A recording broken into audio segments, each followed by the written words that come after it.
नमस्कार, जय हिंद। मैं मोहन पाठक और बात करेंगे आज लोकसभा अध्यक्ष ओम बिरला के ऊपर आ रहे अविश्वास प्रस्ताव के बारे में। तो क्या इनकी कुर्सी चली जाएगी, इस पर चर्चा करेंगे और ये भी जानेंगे कि क्या देश में ऐसा पहली बार हो रहा है या इससे पहले भी कुछ घटनाएं घटी हैं। तो आपको बता दें कि विपक्षी दल कांग्रेस ने अविश्वास प्रस्ताव का नोटिस जारी किया है और लोकसभा स्पीकर ओम बिरला अब नोटिस जारी होने के बाद कार्यवाही का हिस्सा या उसका संचालन नहीं कर सकेंगे।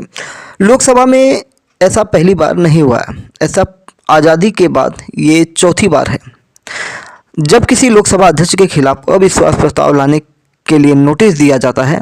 तो इससे पहले लोकसभा के स्पीकर को ये जानने का अधिकार भी हो सकता है कि क्या कारण रहा है कि हमारे साथ ऐसा किया जा रहा है। हालांकि कारण यही बताया जा रहा है कि ये सरकार के इशारे पर काम कर रहे हैं, उस पर भी हम चर्चा करेंगे।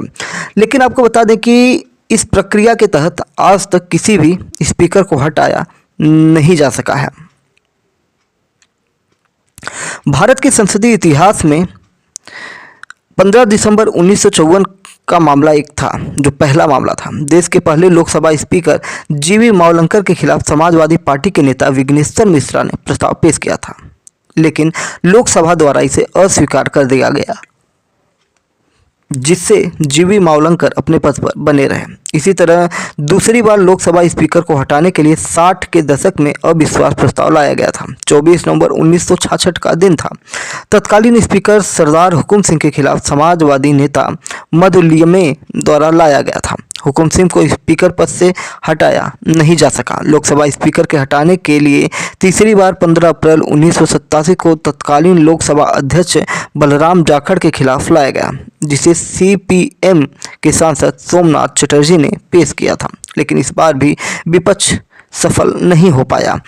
अब चौथी बार ओम बिरला के खिलाफ अविश्वास प्रस्ताव कांग्रेस लेकर आई है, जिसके लिए नोटिस लोकसभा महासचिव को सौंप दी गई है। अब 14 दिन के बाद उसकी परीक्षण की जाएगी, यानी कि फ्लोर टेस्ट की तरह आप देख सकते हैं। संसद में लोकसभा स्पीकर का पद निष्पक्षता, संवैधानिक मर्यादा और लोकतांत्रिक संतुलन का प्रतीक माना जाता है। यानी कि संसद में लोकसभा अध्यक्ष जो होते हैं वो निष्पक्ष होते हैं। हालांकि अध्यक्ष लगभग वही बनते हैं जो सरकार बनी रहती है, उसी के जो संसद सदस्य होते हैं उन्हीं में से किसी एक का चुनाव किया जाता है। संविधान के मुताबिक अगर संसद के किसी भी सदन के अंदर सभापति या फिर उपसभापति के खिलाफ अविश्वास प्रस्ताव आता है और स्वीकार कर लिया जाता है तो सदन की अध्यक्षता फिर वो नहीं कर पाते हैं। यानी कि ओम बिरला को कहीं ना कहीं अब संसद के अंदर देखने को आप नहीं पाएंगे अध्यक्ष की कुर्सी पर, फिलहाल जब तक ये पूरा मामला चलेगा, यानी कि लगभग 14-15 दिन तो आप देख ही नहीं पाएंगे। स्पीकर को हटाने की प्रक्रिया संविधान के अनुच्छेद 94E और लोकसभा के नियमों में दर्ज है। लोकसभा का कोई भी सदस्य स्पीकर को हटाने के लिए लिखित रूप में लोकसभा के सेक्रेटरी जनरल को नोटिस दे सकता है। सामान्य तौर पर 2 लोकसभा सांसद मिलकर यह नोटिस देते हैं।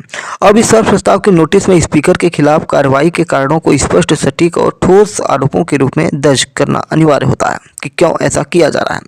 स्पीकर के खिलाफ नोटिस देने के बाद लोकसभा अध्यक्ष खुद को संसद की कार्यवाही से अलग कर लेते हैं। नोटिस मिलने की तारीख से कम 14 दिन बाद किसी दिन सदन की कार्यसूची में शामिल किया जाता है।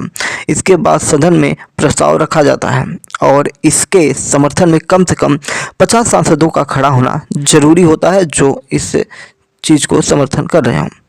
आवश्यक समर्थन मिल जाता है तो प्रस्ताव पर सदन में बहस होती है और इसके बाद वोटिंग कराई जाती है। बहुमत से प्रस्ताव पारित होने की स्थिति में ही स्पीकर को पद से हटाया जा सकता है। आपको बता दें कि बजट सत्र का दूसरा दिन या दूसरा हिस्सा, दिन नहीं कहेंगे, दूसरा हिस्से की शुरुआत हंगामेदार होने के आसार दिखाई पड़ रहे हैं, क्योंकि स्पीकर के खिलाफ लाए गए इस प्रस्ताव पर प्रक्रिया कुछ इस तरह आगे बढ़ने की क्रम में होगा। यानी कि अगर नियम को हम देखें तो प्रस्ताव को चर्चा के लिए स्वीकार करने हेतु कम से कम 50 सांसदों का समर्थन जरूरी होता है और सदन में इन सांसदों से हाथ खड़े कराए जाएंगे। यह समर्थन मिल जाता है तो चेयर, जो उस समय डिप्टी स्पीकर या पैनल ऑफ चेयरपर्सन में से कोई होगा, इस पर चर्चा की अनुमति देगा। चर्चा के बाद सदन के मतदान होगा, जिससे तय होगा कि ओम बिरला अपने पद पर बने रहेंगे या नहीं बने रहेंगे। आपको बता दें कि स्पीकर को लेकर एक भ्रांति होती है कि वो पद, देखिए, कार्यवाही का हिस्सा नहीं बनते। कार्यवाही का मतलब कि वो अध्यक्ष के रूप में नहीं बैठते हैं, लेकिन सदन में न जाने का फैसला पूरी तरह से स्वैच्छिक और नैतिक होता है। संविधान और लोकसभा के नियमों के तहत ऐसी कोई कानूनी बाध्यता नहीं है कि प्रस्ताव आने पर स्पीकर सदन में नहीं जा सकते हैं। अनुच्छेद 96 कहता है कि भारतीय संविधान के अंतर्गत जब लोकसभा अध्यक्ष को पद से हटाने का कोई संकल्प विचाराधीन हो तो वे सदन में उपस्थित तो रह सकते हैं, लेकिन वे अध्यक्षता नहीं कर सकते हैं। नियम के अनुसार ऐसी स्थिति में स्पीकर को सदन की कार्यवाही में भाग लेने, बोलने और किसी भी विषय पर पहली बार में वोट देने का अधिकार होता है, लेकिन वे निर्णायक मत नहीं दे सकते हैं। यानी कि जो निर्णायक मत होता है वो देंगे या नहीं, वो नहीं हो पाता है। निर्णायक मत क्या होता है? मान लीजिए किसी बिल पर वोटिंग हो रही है और वोटिंग इक्वल हो जाती है, तो ये जिसको वोट दे देंगे लोकसभा अध्यक्ष, वही चीज़ मान्य हो जाता है।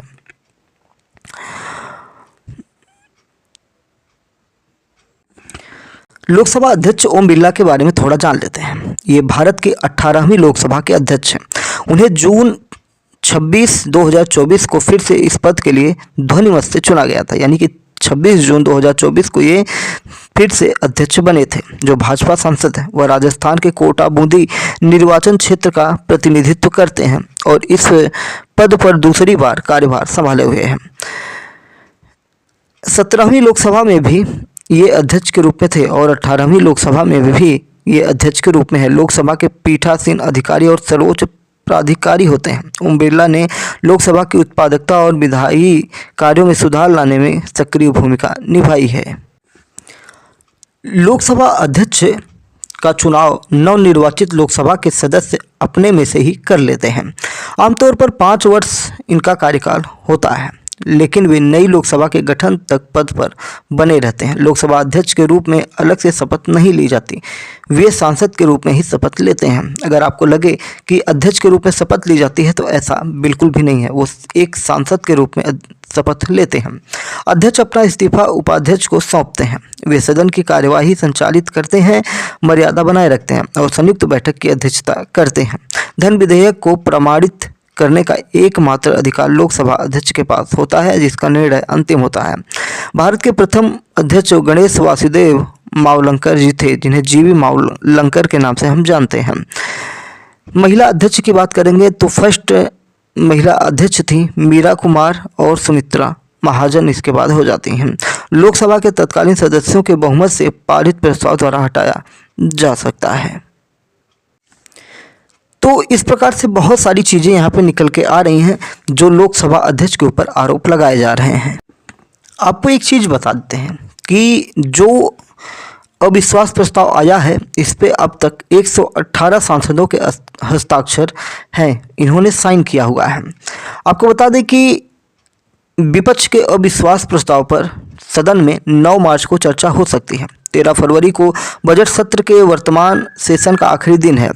इसके बाद 8 मार्च से सदन की कार्यवाही फिर से शुरू होगी। इससे पहले बजट सत्र के 10वें दिन संसद 2 बार स्थगित हुई। दोपहर 2 बजे से संसद की कार्यवाही शुरू हो सकी। शशि थरूर ने बजट पर चर्चा की शुरुआत भी की थी।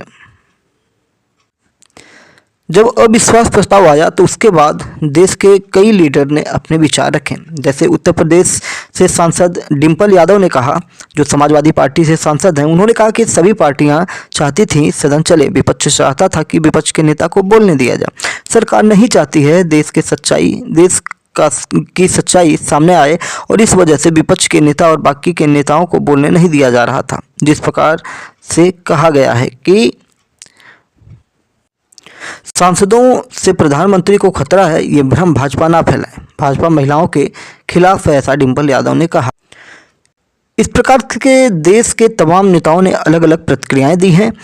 तो ये था लोकसभा अध्यक्ष से जुड़ा हुआ मामला कि उनके ऊपर अविश्वास प्रस्ताव आ चुका है और भी कई सारी चीज़ें हमने एक्स्ट्रा आपको बता दी हैं। चैनल पर नए हैं तो चैनल को सब्सक्राइब करके daily current affairs news analysis के लिए हमारे साथ जुड़ सकते हैं। जय हिंद, नमस्कार, भारत माता की जय।